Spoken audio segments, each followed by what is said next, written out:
First, hello, and then thank you everybody for being here tonight. My name is Aline Yon. I'm a registered acupuncturist, and I'm an alumni from the Ontario College of Traditional Chinese Medicine. And today I'm going to talk about how Chinese medicine views stress. So first, let's start with gratitude. I would like to do a land acknowledgement because we are in Toronto and many of us are actually immigrants to this country. So I would like to acknowledge that the land we are meeting is on the territory of many nations, including the Mississaugas of the Credit, the Anishinabeg, the Chippewa, the Haudenosaunee, the Wendat people, and now home to many diverse First Nation, Inuit, and Métis people. And I would also like to acknowledge that Toronto is covered by Treaty 13 with the Mississaugas of the Credit. I would also like to thank OCTCM Toronto for hosting this meeting and the Toronto Anti-Aging Medicine Center, so the professional clinic of OCTCM. And also thank you for attending this meeting tonight. It's because of your interest that we are here tonight. First, disclaimer, this webinar is only for educational. If you need a proper medical advice, diagnosis, treatment, please always go to your healthcare professional. Be it me or somebody else, because it's only for you to know more about traditional Chinese medicine today. First, let's introduce each other. So my name is Aline Yon. So I'm of Chinese and Cambodian descent. I was born and I grew up in France. And then I immigrated to Canada in 2016. My educational background, I have a bachelor's degree in life science from the University of Paris in France. And then I went into an engineering school where I got a master's degree in biotechnology management. I worked for 10 years at a global level in the pharmaceutical industry.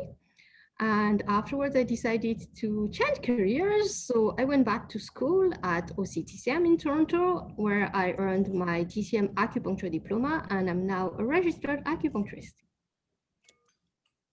So what is traditional Chinese medicine? So first, for those who have watched or who have attended my past webinars on spring or winter, apologies because it's a repeat.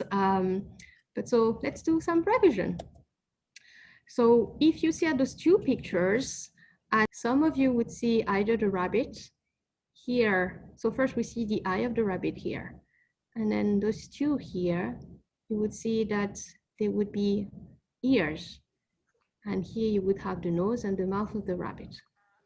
So roughly half of you would see a rabbit here.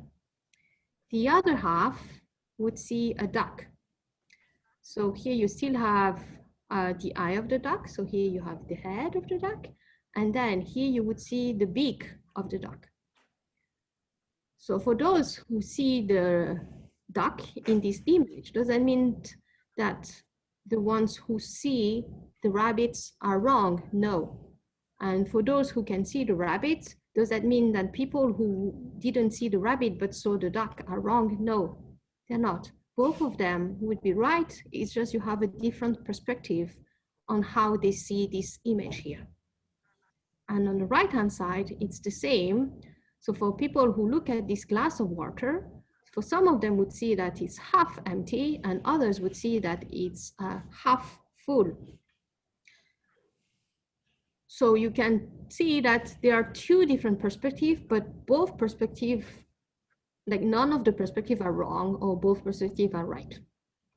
And it's the same. Ooh, and now I don't know how to, excuse me.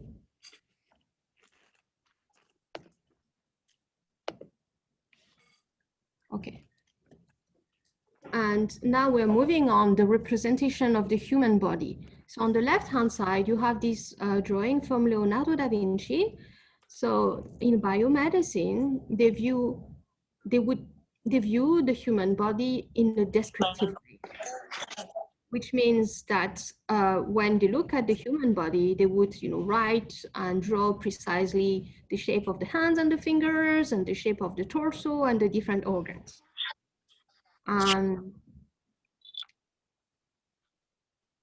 Please mute yourself if you don't need to talk. I think it would be nice for everybody. Thank you. For traditional Chinese medicine, believe it or not, on this picture on the right-hand side, it's actually a human body that is pictured. And it shows how traditional Chinese medicine is conceptual. So here you can see a big river here, and it would be like the spine. Here we can see a forest. So in traditional Chinese medicine, the forest will represent the liver. What's happening in a forest, the description of a forest would be similar of what's happening with the liver meridian. And here we can see an ox working the earth. So it would be the earth meridians, which would be the spleen and the stomach meridian. And here we can see a kind of a recipient with fire burning under it. So that would represent the digestive system. And here we have the sea. So the sea would represent the kidney meridian and the water, etc., etc. So how would both biomedicine and TCM look at these symptoms? So if you look at somebody who is very irritable, has depression, sigh a lot, has distension, either a distension on the abdomen or higher, would have pain just under the chest, we call it hypochondriac pain. Or if it's a person who is menstruating, if that person has irregular menses, or if this person has PMS. Good me. So in biomedicine would look at different different way of looking at it. For instance, if the person has irritability or depression, they would say, oh, maybe it's the nervous system, or maybe it's a psychological issue. So that person would be sent to see a psychologist. If the person has distension and hypochondriac pain, they said, oh, maybe it's the digestive system, or maybe it's the endocrine system. So that person would go and see an endocrinologist, for instance. And if that person has irregular menses or has PMS, they would say, oh, it's a gynecology issue, it's a reproductive system issue. So we would send that person to an endocrinologist or a gynecologist. How does TCM look at those symptoms? They said, oh, those symptoms, it's the same pattern. We would call that liver qi stagnation. So that patient, instead of going to see different types of practitioners, they would only see one person, the traditional Chinese medicine practitioner. So some of you might have heard that people usually say that traditional Chinese medicine doesn't work because there was no research on it. So believe it or not, there's a lot of research in China, and for the past 3,000 years at least, there was a lot of research over there. And in the Western world, they had started to do research. So you have several research papers showing that traditional Chinese medicine works in many areas, may be for chronic pain, reproductive areas, so fertility issues, pregnancy, digestive issues, constipation or IBS, also works for depression, insomnia, anxiety, and also cancer. And usually, if you ask yourself, does Chinese medicine work for this and that and this and that? Usually the answer is yes. So as I said earlier, traditional Chinese medicine is more than 2,200 years old. Why do I say that? It's because one of the canonic texts of traditional Chinese medicine is called the Huangdi Jing. Sorry. And it's a book that was written more than 2,200 years old, and this book summarizes the theory and techniques of traditional Chinese medicine, which means the medicine has existed way longer than the book itself, because the book is has been only summarizing all the techniques. On the contrary, when was by modern biomedicine born? It was born in the 19th century, mainly with Claude Bernard and Louis Pasteur in France. So, as I said earlier, Chinese medicine has a different perspective on the body and on health as biomedicine, but that doesn't mean that the way of seeing things is wrong. Now, let's move on to stress. What is stress? So in biology and psychology, the definition of stress, so it's a definition that I got from the Encyclopedia Britannica. Stress is defined as any environmental or physical pressure that elicits a response from an organism. In most cases, stress promotes survival because it forces organisms to adapt to rapidly changing environmental conditions. In other words, stress is not a bad thing per se. Stress helps you survive. It's thanks to stress that your body knows that it should be alert. It's thanks to stress that your body is gathering all the resources for survival. So there are 3 types of stress. So the first type of stress is acute. It means that the body is in immediate danger. For instance, if you have a car accident, so you know the car is coming at you, so you have to jump or run away so the car doesn't hurt you. Or if you are being chased by a bear. So for instance, if you're walking in a forest and there's a big bear, you know that you are in danger, so your body will gather all your resources for a fight or flight response. So it would be the sympathetic nervous system, which means that your heart pumps even more blood to your muscles. So the muscles will have enough oxygen and nutrient for you to run away. And acute stress only happens for a short span of time. So once you run away and you're safe from that bear, you're fine. Once you're safe from that car that was about to hit you, you're fine. So that's the acute stress. Then we also have the chronic stress. So chronic stress is persistent. It's a long-term, in a long span of time. So it would be something that would last for a long time. It could be persistent frustration or anxiety, and it would happen every day. It could be an unpleasant job, it could be a chronic illness, and it could be abuse. So what's happening in chronic stress is that your body thinks that at all times there's a bear coming at it. So when your body thinks that at all times the bear is coming at it, the body will have the heart pumping harder and faster. That's why in the long term, when people are really stressed out, they start having hypertension.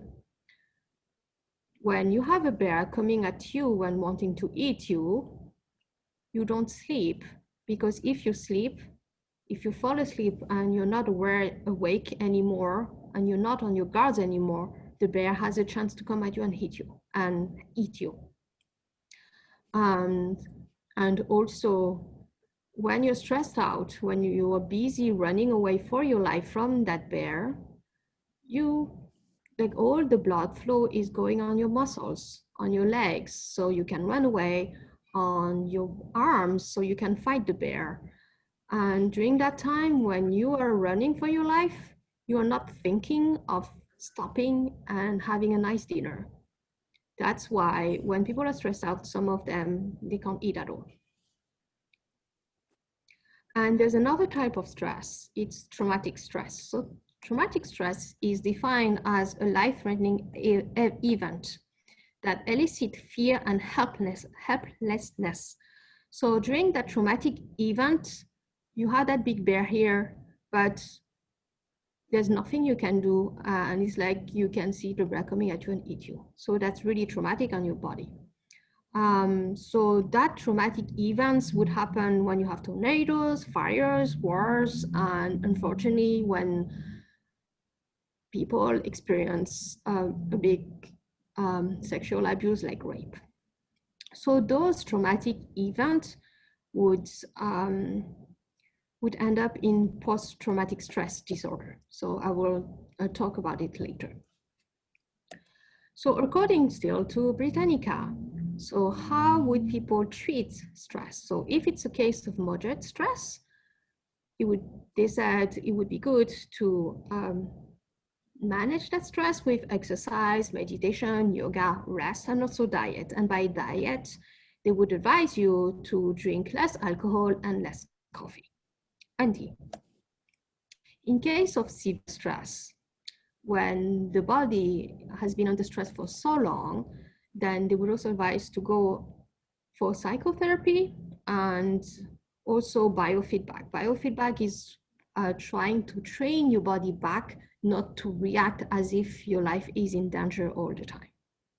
In any case,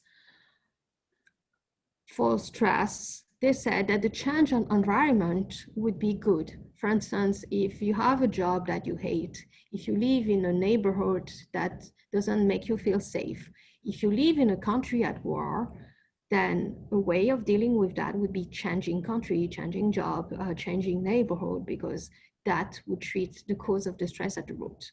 It's also important to have a support group with you, friends and family, so you don't feel alone. It's like when you are in front of that big bear, if you're alone fighting against the bear, it's very threatening, it's very scary. Whereas if you're a group of people, then you don't make force, you're not alone. So the whole group can fight against the bear. So what are the most stressful situations in life? So the most stressful situations in life are the situations that bring big changes in your life. So it would be, for instance, the death of a loved ones, separation of divorce, also getting married. Wedding preparations are very stressful too, but also going from single into a couple where you have to change your way of thinking, because now you are a couple, you're a team, so you cannot think only on you about yourself, but you have to think of your family, your couple. That could elicit stress in people, apart from organizing a massive wedding and all the family with it. Starting a new job, starting a new company also elicits a lot of stress. Maybe some of you who are used to changing jobs or get a new job, you know that the first 2 months or the first 100 days are the most difficult because you have to get used to your new environment. Retirement too, because you have to get used to not working anymore, and all of a sudden you have a lot of free time, and for some people it can be scary because they have to get used to another way of living. Transitioning to adulthood. Think of our teenagers. They're not children anymore, their body is changing, and then they cannot control the body, and then all of a sudden they have to make choices about what subject they will be studying at university, what job they would want to do later, or if they even want to go to university. So that's very stressful for the teenager.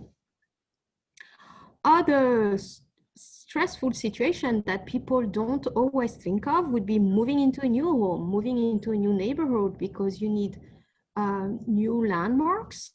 You need, to know where to get your food, where to go to a park, where to bring your children, and so on. So that's a stressful situation.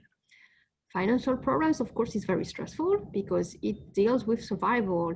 You need to find a way to survive.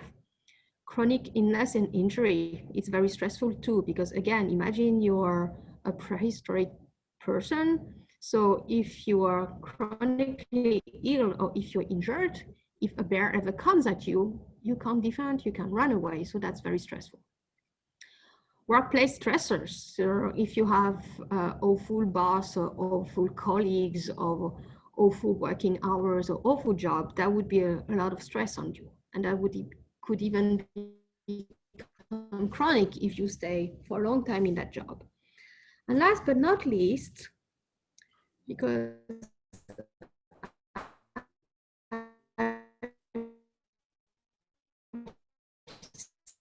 seen it a lot in the past year. We're not dealing with a big bear that can come at us and eat us. We're dealing with something we cannot even see, that virus. We can't even see when the virus is coming, but we know that, so that's already something stressful. And then because of the pandemic, some of us lost their jobs, lost income. So that goes back to financial problems. So our survival is threatened.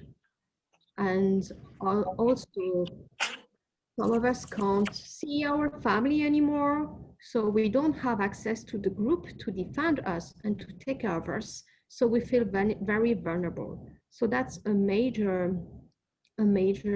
source of stress. This pandemic is stressful on everybody. And we need to be aware of that. So how is stress described by traditional Chinese medicine? First, we have to do a little bit of theory. In traditional Chinese medicine, we have two principles that are very important. The first one is the yin and yang that everybody knows. So there's no night without day, there's no hot without cold, and so on. But we also have the 5-element theory. And this is important that you understand how the 5-element works, because by understanding that, you will be able to understand how to deal with your own stress. So I will start with wood here at the top. So in the 5-element theory, they say that wood, when you burn wood, it makes fire. That's why they say wood would give birth to fire.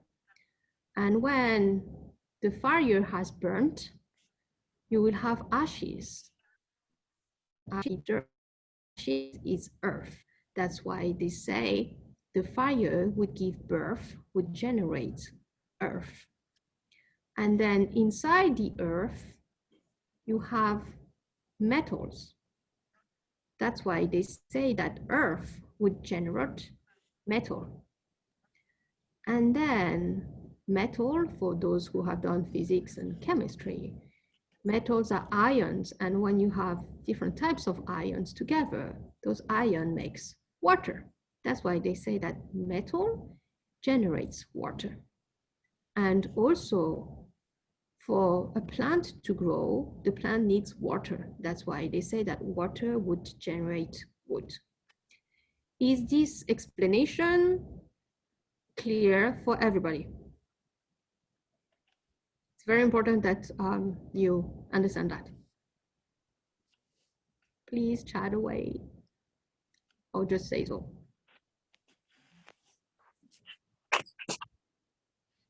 Okay, I will assume that you understand that. Ah. Yes, thank you, Andrei, for answering.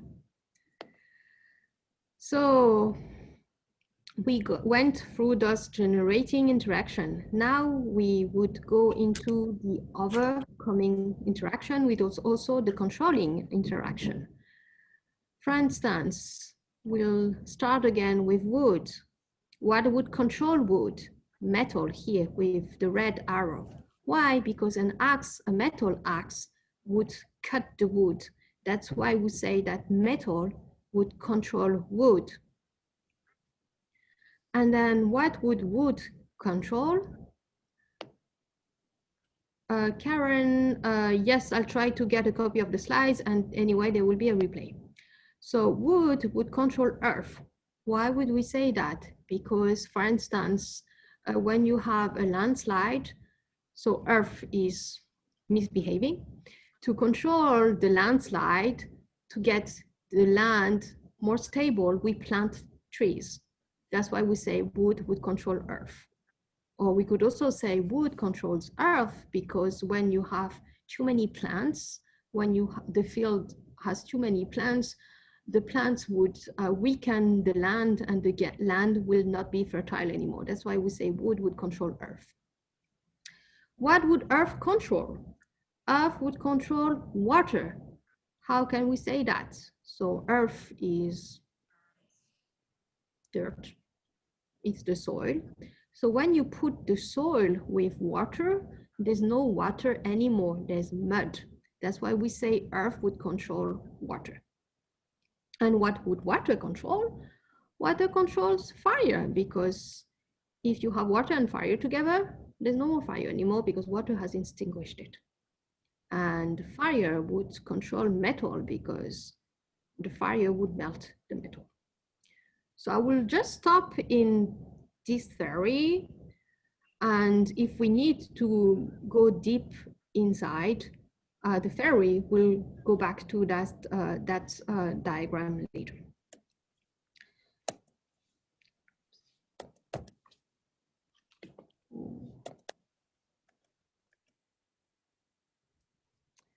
So since the beginning of the pandemic, did you notice that you're more restless, more irritable, that you want to go out, that you need to exercise? Some of you have tinnitus ringing in the ears, others have migraine, others are bloated, or are more tired. So those are signs of stress. And stress in traditional Chinese medicine belongs to the wood element. Why? Because the wood element, the energy of the wood element goes up and out. You can see when you have seeds sprouting, the seeds sprout up. So you have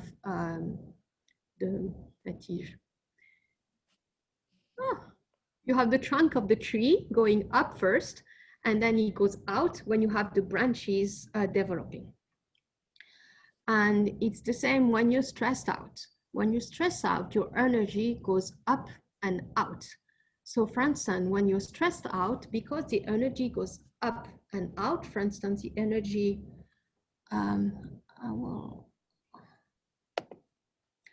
so the energy would go up and out. So when the energy would go up, the energy go up in your shoulders. That's why when some of you are stressed out, you have shoulder pain.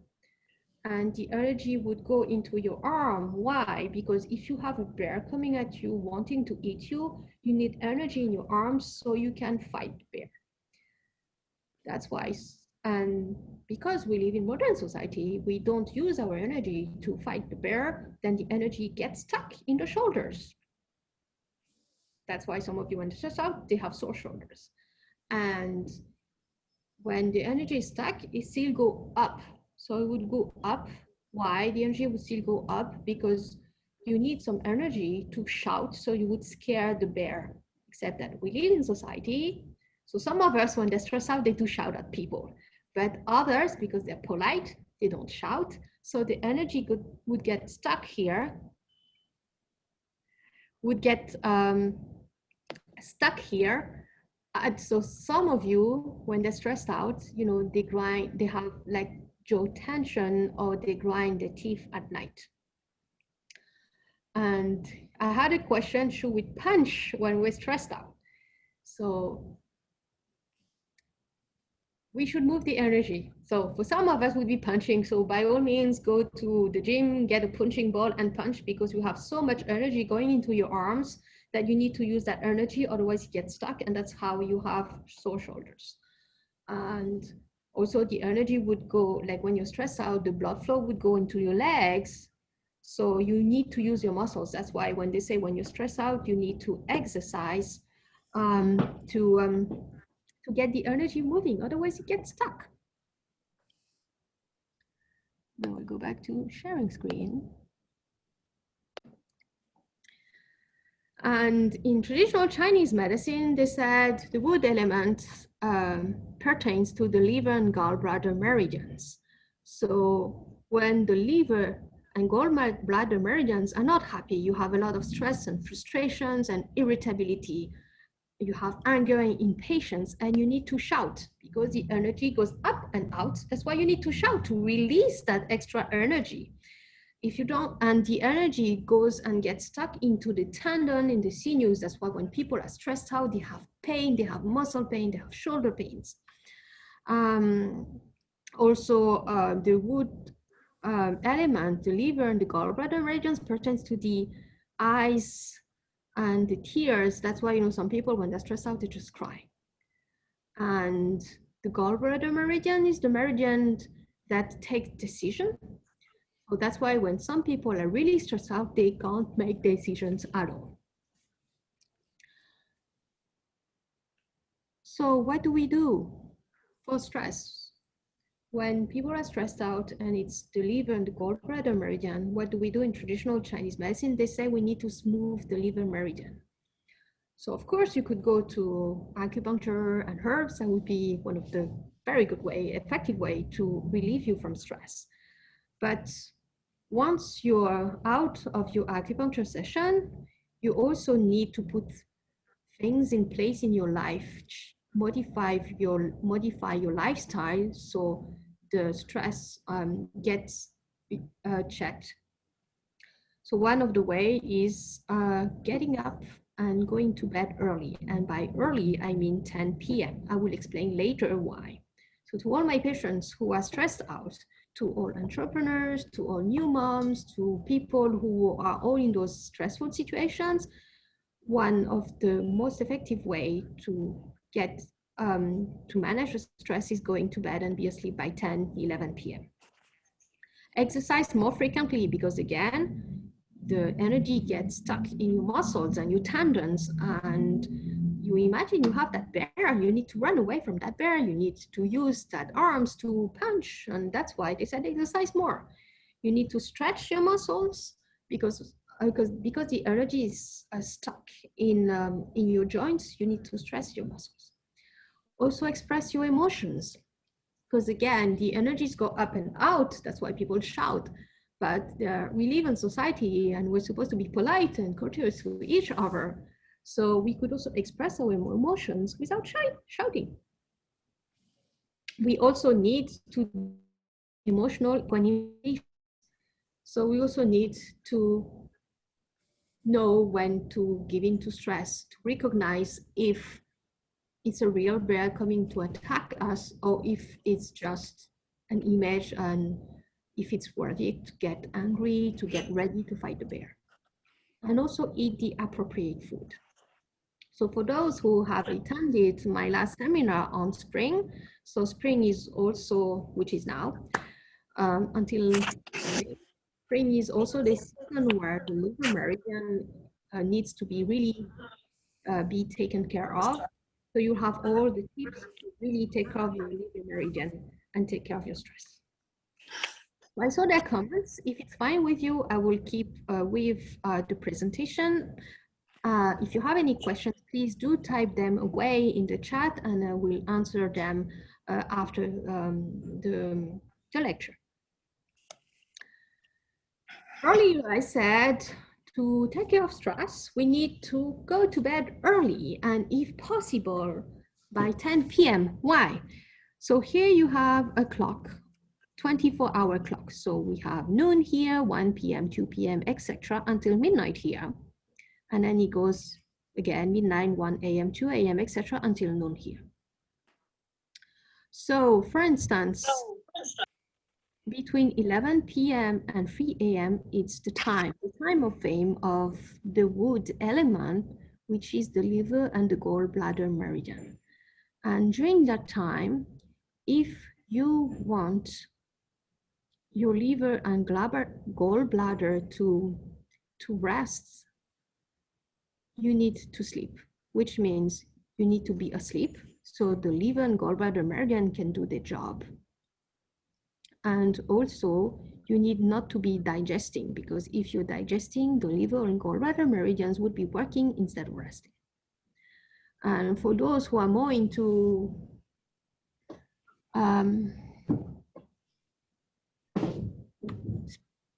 metaphysics, in traditional Chinese medicine, the meridians all have what they call a spirit.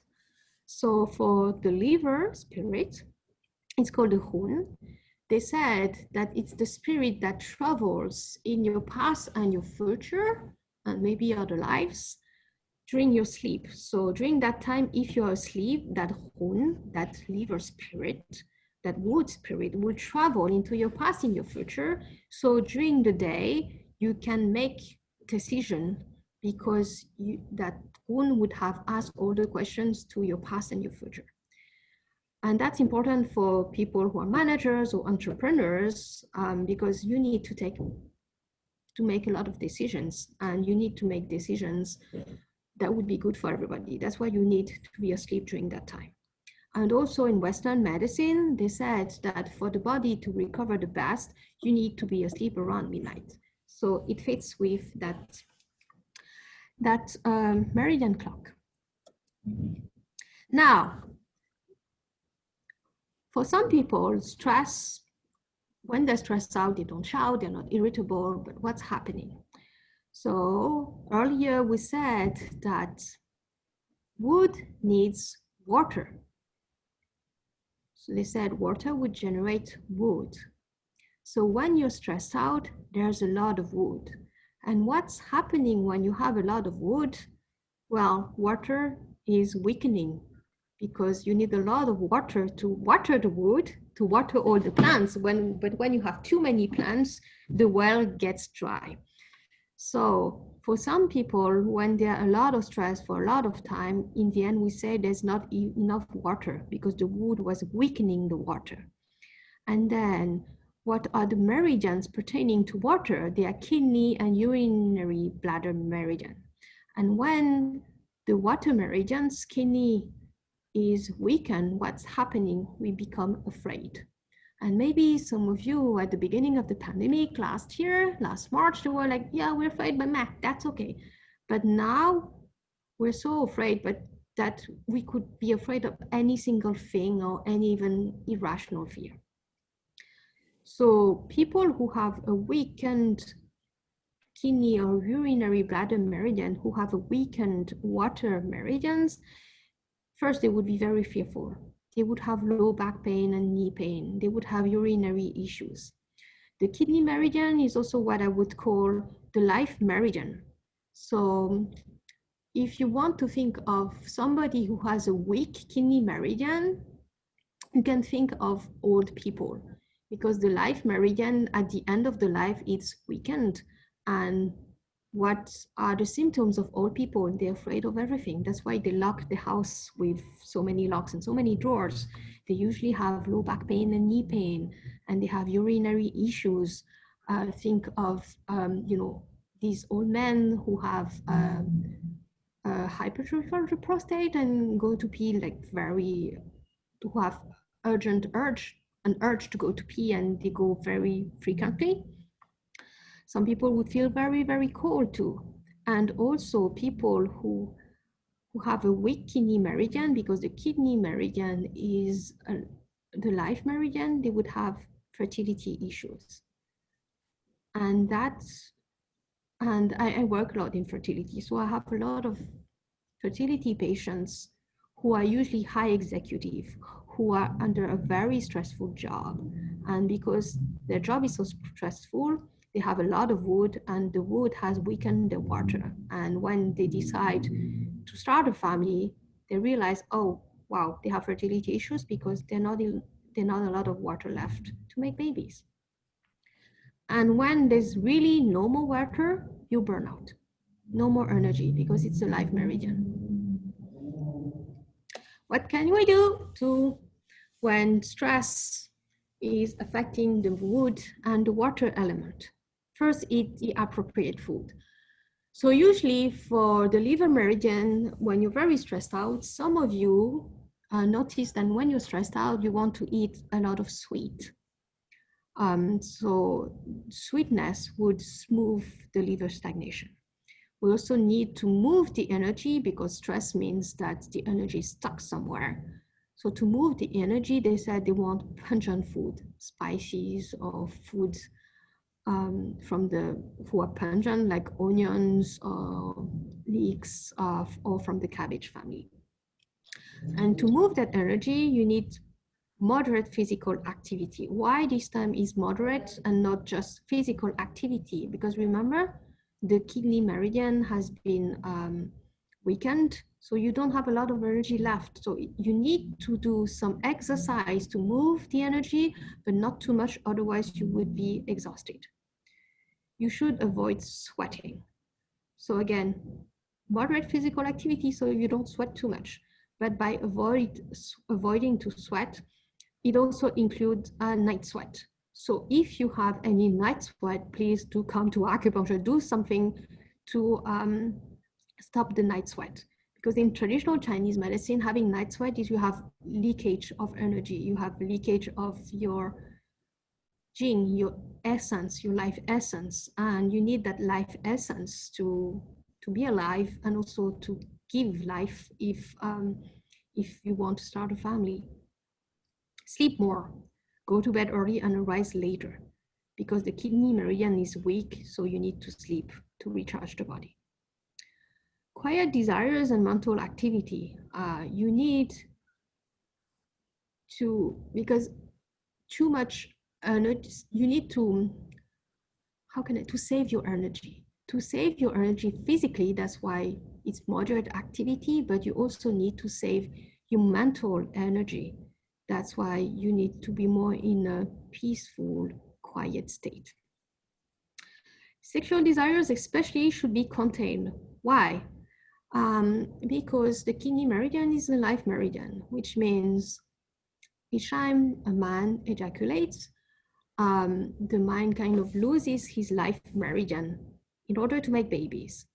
But we all know that we don't get pregnant each time we have sex.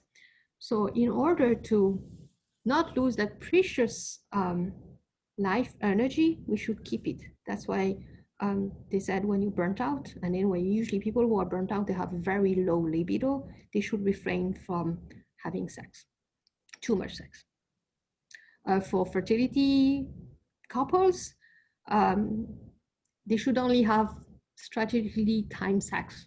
So you use your energy to make babies, but you don't waste it otherwise. Stay warm and avoid the cold. Why? Because the kidney meridian, it also works as the central heater of your body.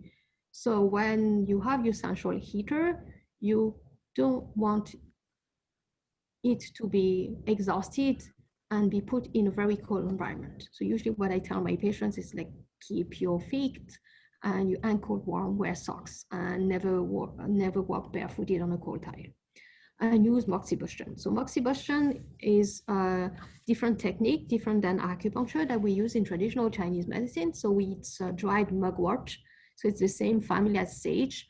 So the mugwort, when mugwort burns, it burns at a specific infrared wavelength that is very similar to the infrared of the body. So it would warm up the body, but also stimulates enzymes and body reactions.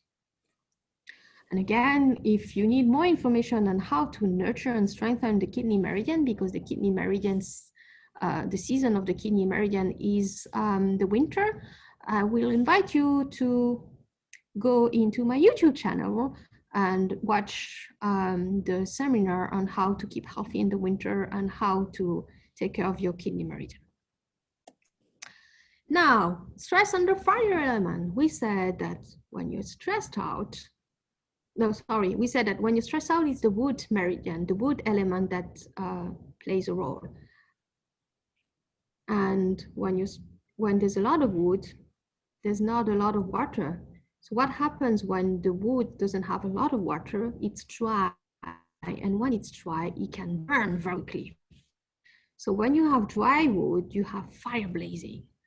And you can see, for instance, when somebody is very, very stressed out, they have this big anger, and then they just go up there.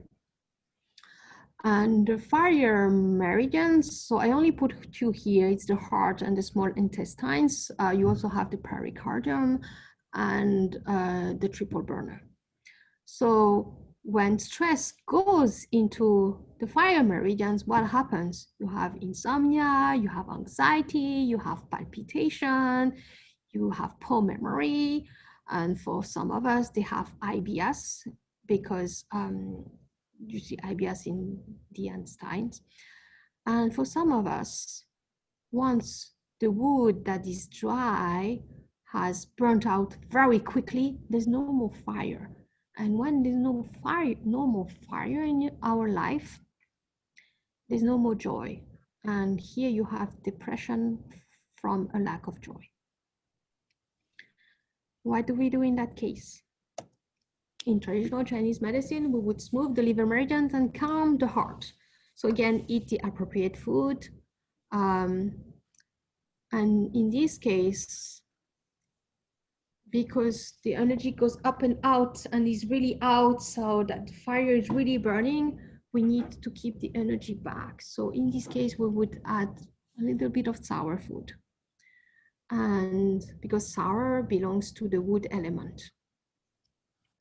And because there's no more joy anymore, we need some bitter flavor. So usually, when people are depressed, they want to eat chocolate, and chocolate is bitter. You also have coffee, but coffee is another story. We need to express the emotions, because when you don't express your emotions get stuck. And when you're stuck, the wood cannot do its work of regulating and circulating the energy. It needs still to do physical activity, again, to unstuck all the energy that was stuck in your muscles. Avoid sweating, again, including night sweats, because sweat is a fluid from the fire meridians, from the heart. And because you have so much fire and the fire is blazing, how do you control the fire? You control the fire with water and do more yin activities, to do more meditation, more yoga, more tai chi. And again, sleep is important. It's very, very important to go to bed by 10. If you want to know more, there would be a seminar in the summer, I think it's in June, on the summer in traditional Chinese medicine, and I will detail more about the heart meridian. Now, stress on the earth element. When you have too much wood, remember, wood would control earth. When you have too much wood, when you have too many plants growing, then the earth would be exhausted. So we call that wood controlling earth. And the earth meridians are the spleen and the stomach meridians. And what's happening when wood controls earth, when stress controls your digestive system, your earth, you have no appetite. Some people, when they're stressed out, they just don't want to eat. Oh, on the contrary, there's so much fire that they're hungry all the time. And even if you're hungry, even if you eat a lot, you have poor digestion when you're stressed out. Some people, when they're stressed out, they are bloated, they're very tired after eating. And because the food is not digested and absorbed properly, in Chinese medicine, we say the food, when the digestive system is weak, it creates dampness. And then you put on weight because of stress. And I have seen many patients, they said, oh, I've put on weight about 10 kilos, 20 pounds for the last few years. Oh, when did it start? When they got that new job that was very great, but also very stressful.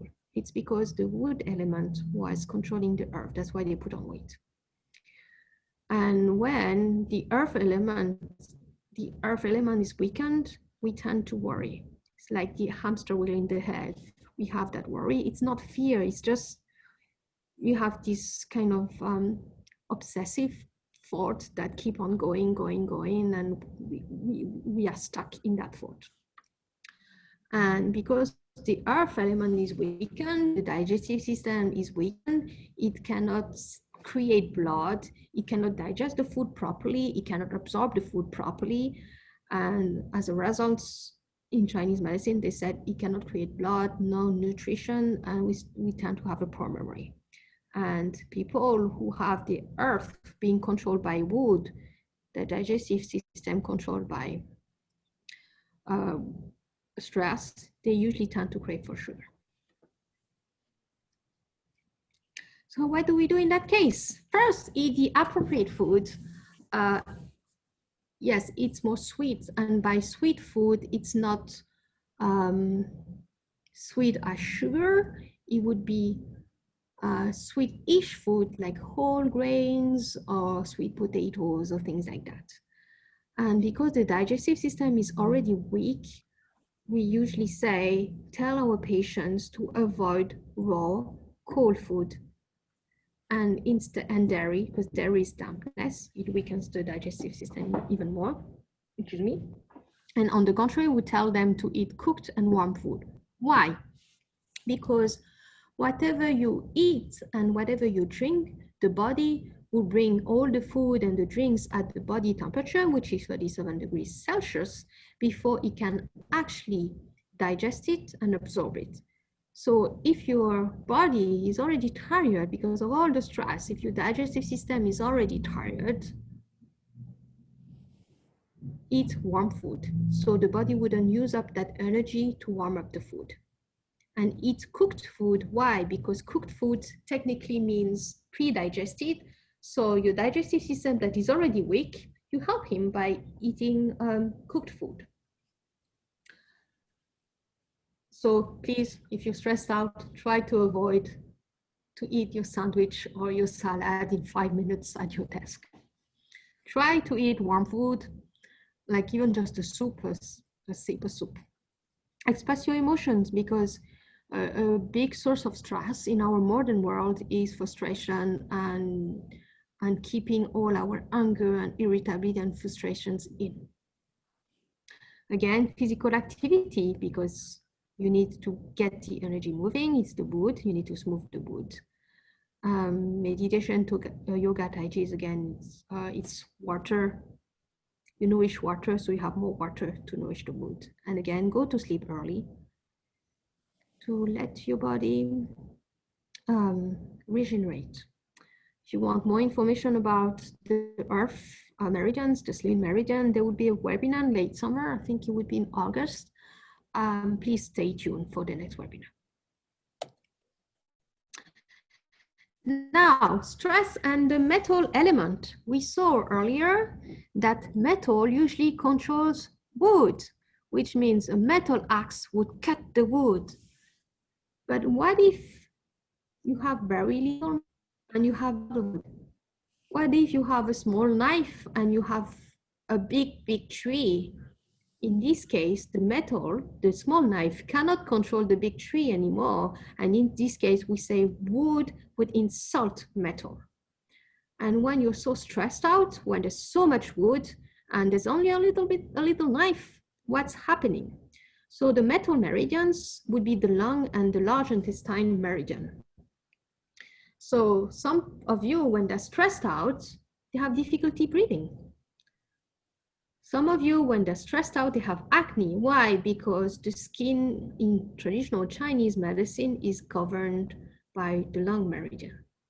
Other people would have constipation because it's governed by the large intestine meridian. And other people, when they're really stressed out, they tend to be sad. Why? Because the emotions, when the metal element is very weak, is grief and sadness. What do? We need to smooth the little meridian again by eating the appropriate food. So sweet flavor, pungent flavor, and also the pungent flavor would be spices, but also, onions and cabbage and so on, would help both the metal element and the wood element, because pungent is actually a metal flavor. We also need to express emotions as said earlier, to smooth the wood meridian, physical activity, meditation, sleep. And this time, because it's the metal meridian that is concerned, we need to tidy and let go of things. Let go of things and let go of a relationship. Why? Because the metal is the knife. The metal is here to cut. And sometimes when you have too many things in your life, when you have too much stress, too much mood, you need to sort out things that are important or not. You need to cut things. Um, if um, if you're grieving because losing someone is a source of stress, you need to let go of that person. You need to do the grieving. You need to accept that the person is cut out from your life because they're not here anymore. You need to let go of things. For instance, some people, they have a lot of stuff in their home, and sometimes when they have acne or they can't breathe or they have constipations and so on because of stress, sometimes by just tidying the things, sorting out things that they want to keep or the things that they want to throw out would help with dealing with that stress. And of course, let go of relationship. When you're in a toxic relationship or when you're in a toxic environment that gives you a lot of stress and so much stress that you're sad and so on, sometimes you need to let go of that person. You need to let go of those relationships. So there will be a webinar in the fall, sometime in October, can't remember. Anyway, there will be a webinar in the fall talking about the metal season, the metal meridian. So again, stay tuned for that. Now, earlier we said that stress could also be a shock. When you have war, when you have a big fire, when you have tornado, when somebody tried to rape you, it's a shock. And shock in traditional Chinese medicine, it's the heart and the kidney meridian. And in this case, you have, in traditional Chinese medicine, you have nothing else. Because when you are in shock, the shock would weaken both the kidney and the heart meridian. Kidney is the life meridian. So when your life meridian is weakened, you're almost not living anymore. And the fire meridian is the fire of life, this spark of life. When you don't have that spark of life, that joy anymore, you are stuck. You are neither living, you're neither dead. The person who have post-traumatic stress disorder, they are stuck in this state of not living, not being there. There are a lot of fear because again, when the water meridian is weak, you don't have a lot of, you are very fearful. So people who have post-traumatic stress disorder, they are very afraid that that trauma happens again, and they're afraid of everything in their life. And also they have a lack of joy because they don't have their spark. So what's the point of living anymore? So what do we do in that case? From my point of view, acupuncturists practicing traditional Chinese medicine, the first thing I would do is, if that person is safe enough to come to me, come for a treatment. Scalp acupuncture, ear acupuncture, especially scalp, in my humble opinion, is very effective in releasing the trauma. So I had, unfortunately, patients who had PTSD. I remember one of my patients, she was sexually abused, and because her heart meridian, the fire meridian, was shaken, she couldn't sleep. She had a lot of insomnia, anxiety. And because the fire meridian was weakened, she was afraid of everything.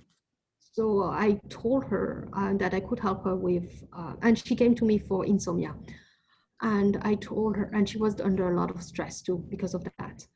So I told her I could do scalp acupuncture to release the trauma. And I still remember doing that on her. After the first needle in her scalp, she started to cry and she started to relieve all that trauma, to release it. And she was telling me after that session, she had another nightmare because she was having her nightmares every day since that event. And she said as if it was the last time she had the nightmare, and afterwards she managed to sleep. And I saw her, I think the week after, for a follow-up appointment, and I just couldn't recognize her. She was a different person because she was kind of alive again. So then after we release the trauma, you could also harmonize, nourish the heart and kidney meridians because they're very important for life. And then we nourish the body. So the circle of life would giving, generating fire, fire generating earth, earth generating metal, metal generating water, and water generating wood would start again. And that person would go back to normal life, would heal and go back to normal life. Normal life. Of course, as you said in the previous ones, maybe some of you recognize the symptoms of stress and others, they recognize some of it. So of course, a traditional Chinese medicine is a tailored treatment. So we tailor the treatment to you, to your constitution, to your health conditions, to the climate, to the season. It's not like in biomedicine, and I know what I'm talking about because I did work for 10 years in the pharmaceutical industry at a global level, local and also global level. It's not one pill fits all. We tailor it, we fine tune it according to how stress affects your body. So how can we manage stress? How can we prevent stress? So again, here's the list that you saw earlier about the most stressful situations in life. Death, separation, getting married, but also in each time you're transitioning in your life. For entrepreneurs, transitioning, creating a new company, that's very stressful. So I would usually tell entrepreneurs they need support because it's a lot of stress creating a new company. They're working crazy hours, they had invested a lot of money and so on. So they need support during stress, that stressful period of their life. New parents, because welcoming a new baby in the new life, it's stressful. So that would be a stress. That would be a period in their life when they need support. So I would usually recommend them to come for sessions for acupuncture to get support. Teenagers, transitioning into adulthood, they need to know who they are, what they want, and so on, with their body changing. So that's a period where they have to go to stress. Pandemic, it's very stressful, whether we want to acknowledge it or not. Moving to a new home, financial problems. Each time there's a new things in your life, a new disruption in your life, this is stress. So I would encourage people to look for treatment from because everybody is different, every life situation is different. So stress and the 5 elements. So we talked earlier about how stress is the wood element, and maybe you have experienced that because we went through the 5 seasons in this pandemic. First, it was stress and frustration because we couldn't go out because of lockdown, because we're afraid of lack of income and so on. So wood would be too much. And then because the wood would burnt out very quickly, there's no long-standing fire, so there's not enough fire. So at some point we don't have any joy anymore because we're cut out from all the sources of joy in our life. We can't see our loved ones, we can't go out, we can't hug people. And because there's not a lot of fire, there's not a lot of ashes, there's not a lot of earth. So during that pandemic, especially some of you who are singles or living by themselves, they would need to nourish their earth. That's why some of us have put on a lot of weight during this pandemic, because we need comfort food to nourish our earth, because we didn't have joy, because we didn't have a lot of fire. And then we worry a lot because our earth is weak. And earth in traditional Chinese medicine is the flesh. So a lot of us are craving for touch, and yet they can't hug people. That's why a lot of us, like I think massage therapists are quite busy during this pandemic because people are craving for touch. And because the earth is not nourished, then metal, we are very sad. And also, in addition of, unfortunately, Some of us who have lost loved ones, neighbors, and so on to the pandemic. And then because metal is weak, because it's been a long time, then water is not nourished and we have a lot of fear. We are very fearful right now. We don't know how long this pandemic is going to last and so on. And now we are back to the wood season, and now we're even more stressed and even more frustrated. So you have to really be aware of that cycle. The cycle of the 5 elements, it's actually a life-generating cycle. So we need to make sure that the cycle goes on and on to have life. We need to have the wood under control. So the fire would burn slowly and surely. So we'd always have fire. And because we always have fire, we always have earth. And because we always have earth, we have metal. And because metal is nourished, metal would give birth to water. And then water would nourish wood. So how then do we make sure that the cycle keeps running ever?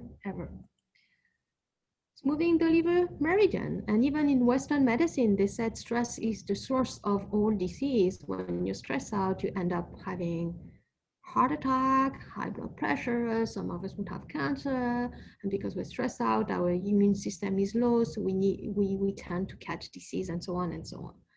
So how can we make sure that the liver meridian is smooth out and is happy all the time? Go to bed early by 10 p.m. If possible, get up early unless you're burnt out, but at least go to bed early by 10 p.m. Exercise, stretch your muscles, express your emotions so the energy is not stuck. Also, develop emotional equanimity. Choose if the battle is worth it. Meditate so you can be more patient, because for some of us who are stuck at home with children who needs to shout and cry and make a lot of noise, we need to be very patient. Also eat the appropriate food.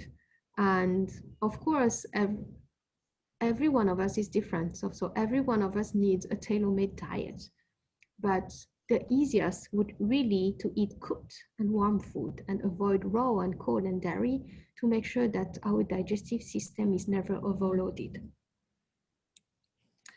And we need balance in life. So you know that symbol, the Tai Chi symbol, the Yin Yang symbol. So they said that if you want night, you need the day. So if you're working a lot, make sure you also have time to rest. And balance in life in everything. Another way that saved me a lot and still saving me, an easy way to make sure that the liver meridian is smooth and doing its job is doing the Meridian Gym. So it's a 20-minute gym. It's very easy. It's quite dynamic, but it's easy. With me, it's 20 minutes. Once you know it by heart, it would be 10 minutes. To make sure that all the energy is flowing smoothly in your body, there's no energy stuck, so you won't be as stressed out. I used to do this gym Meridian when I was working in my very stressful corporate job. For instance, when I had to present in front of the president of the company and all the general managers of the different countries who were twice my age and who would treat me like the intern because I do look like a teenager, I would do this Meridian Gym before my presentations. It would ground me, it would get the energy moving. So when would you do this Meridian Gym?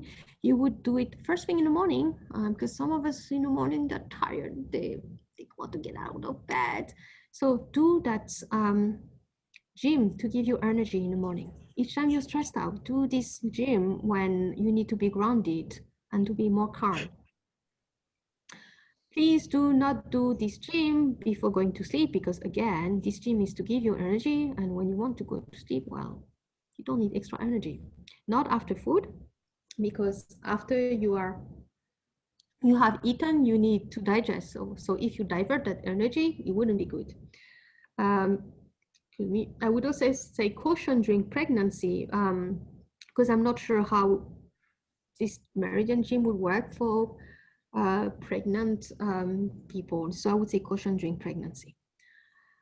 You have two links here, one on YouTube and one on Yoga Mamas on the TV.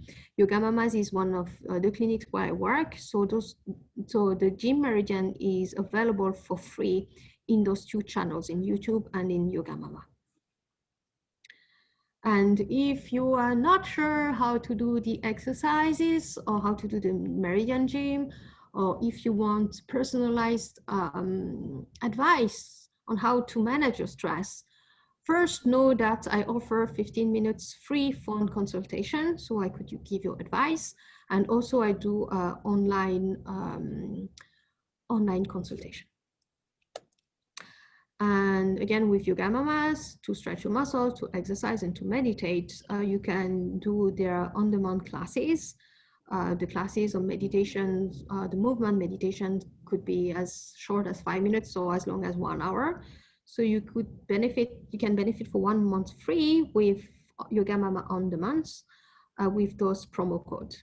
And it's available until the end of July. So please do take a picture of that slide if you want to benefit from this offer.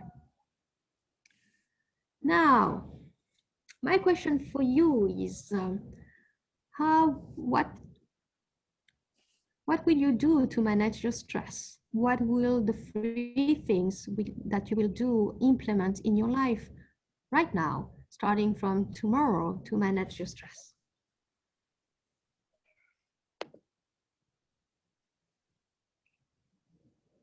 Please either write it down if you have a paper or a pen so you will remember, or just take a mental note. Thank you, Vanessa, for putting the link of the Meridian Gym.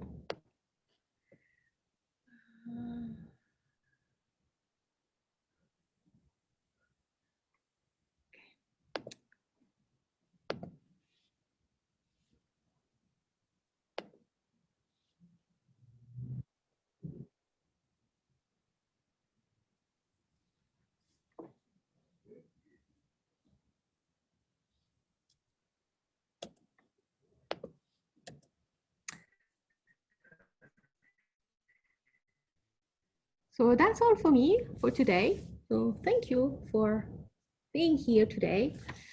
And let's keep in touch. So you have my email address here, aline@dameacupuncture.com. And you also have my website that is not up to date, but you can follow me on Facebook or Instagram too. I run Center, which is the professional clinic of the Ontario College of Traditional Chinese Medicine. It's at Spadina and Dundas in Chinatown, downtown. But I also practice at Yoga Mamas, which is a clinic in Queen Street East.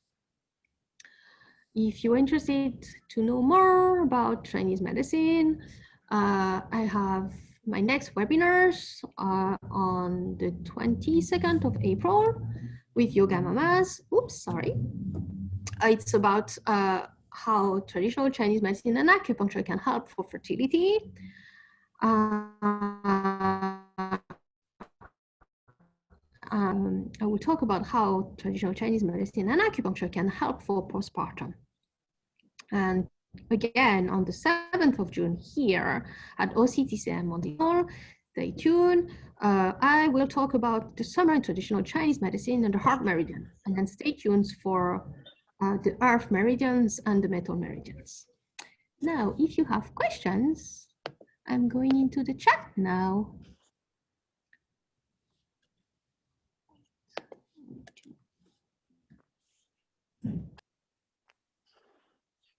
And yes, to relieve stress, you can punch things, but you can also punch the air. So just like that. Okay, Azita, what is the Meridian Gym? So the Meridian Gym is actually a gym. So it's a series of exercises based on the Chinese meridian in traditional Chinese medicine. So by doing these exercises, you would activate the different meridians. And to make sure that you do it properly, once you started, you have to finish the whole series. And what it does, it circulates the energy in your whole body. So if you're tired, it circulates the energy, so you would have more energy. If you're stressed out, which means the energy is blocked somewhere, so it unblocks the energy in all the meridians. I would really invite you to check the link on YouTube. Either you Google Meridian Gym, Aline Yon, which is me, and you will find it. And how allergy is treated in Chinese medicine. So in traditional Chinese medicine, allergies is usually that the lung meridian is weak. So usually we would strengthen the lung meridian so you wouldn't get your allergy. And if the allergy is already happening, you have a runny nose or things like that. Usually in Chinese medicine, we would say it's a wind invasion. So we would say we release the wind. So we would treat it with acupuncture and herbs. I haven't studied herbs yet. It's in the plans, but I can certainly treat that with acupuncture. Is there some common acupoint for stress that you recommend? Yes. First, well, yes.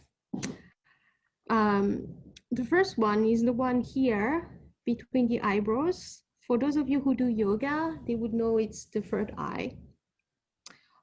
In traditional Chinese medicine, we call it Gintang. It's the palace of the yin. So this one will help you to soothe your body, to relax your body down. Another one would be stomach 36, because you saw earlier that in traditional Chinese medicine, when you have too much stress, which is the wood would control earth, so your digestion would be off. So you would do stomach 36 with Sanli. What I can do is I will put the information later. Susanli is, oh, actually I can show it to you. Sure. Okay. On your knee, at the outside of the knee, you have this hole that you can put your finger in. So from this hole, you put 4 fingers, your fingers, and you have the width of that knuckle. So somewhere here. And then here in the middle, you have your shin bone. And from your shin bone, you have 1 finger grab. And just here, you would find a point that is a bit sensitive. It's Susanli, it's stomach 36. So in traditional Chinese medicine, it's the earth meridian. So it's a point that would nourish you, that would help you with stress, that would give you energy. And because it's the earth meridian, it would nourish the metal element, which is also your immune system. For with that, it would give you energy and it would enhance your immune system. So you could massage this point for 2-5 minutes every day. So usually in East Asian countries, they would say, stimulate this point every day if you want to live old and in good health. So that would be another point that I